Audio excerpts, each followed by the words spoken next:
Hello? Hey, Justin? Oh, hey, Louis, what's up? Well, I'm writing an article about Batman in Japan, and I understand that there was a Batman game that never came out in the United States. Yeah, for the PC Engine. Do you think you could tell me about it? Yeah, sure, but, why are we on the phone? Oh, okay. Forget about that. I'm hanging up now.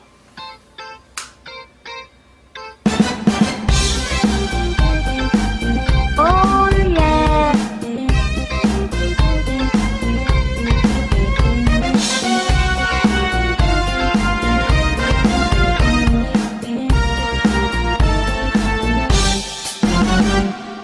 So yeah, Batman for the PC Engine. It's based off of the first Tim Burton movie, and it's pretty okay. It's not a great game? Sounds like a lot of the other Batman games out there. Well, it's not great, but it's far from terrible. In fact, the person I'm borrowing it from said that he and his friends used to spend hours playing it and having a blast. And I've done the same thing. Tim Burton's Batman movie came out in 1989, and it gave the entire world bat fever. Yep, and I got the Bat Fever too. Can't deny it. Went out and bought the soundtrack and shirts and anything else I could get my hands on that was Batman related. This game came out a year after the movie in Japan and sold fairly well. Huh, seems a bit like Pac-Man. Or Lock and Chase, people say that, but it's more like a Bomberman game in my opinion. And just because something's a maze game doesn't automatically make it like Pac-Man. And although there are baddies following you around and you do have to collect the bombs that the Joker has placed around the city, it's actually a pretty fresh game unto itself. Uh-huh. Okay, so how do you play? Okay, here's the controls. The directional pad moves you around. That goes without saying. And both the number 2 and number 1 buttons throw your batarang. You stop in your tracks every time you throw one, so you need to be careful. And you can throw your batarang to hit the goons and stun them for a short time. While they're stunned, you can walk through them and they'll zoom off the screen, supposedly to jail, but they return several seconds later, so you really never run out of bad guys in a way. The items that you pick up boost up your skills. The L item allows you to throw your batarangs further and further with each one that you get, and the block with many bats on it lets you throw more than one batarang. The single bat blocks allow you to throw your batarangs a little bit faster. The boots let you move faster, and the bomb takes all the enemies off of the board at one time. But it's not like they die, they just go away for a short time, and then they come back. Ugh, good. One of the things I hated about the Tim Burton movies was Batman killing people.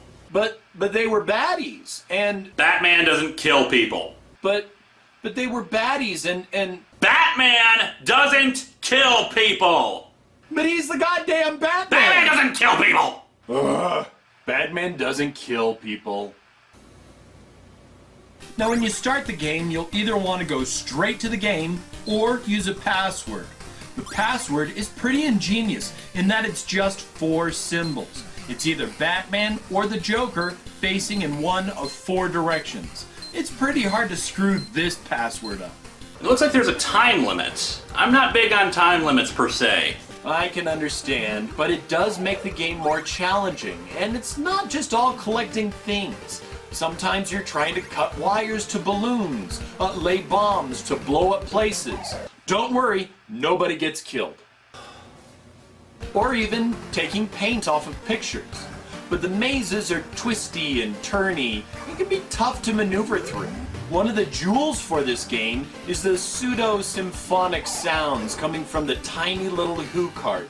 The music is really good. The sound effects are crisp, and the audio, while looping, well, I can tolerate it for longer than most other soundtracks of games of that time. Doesn't sound a lot like music from the movie.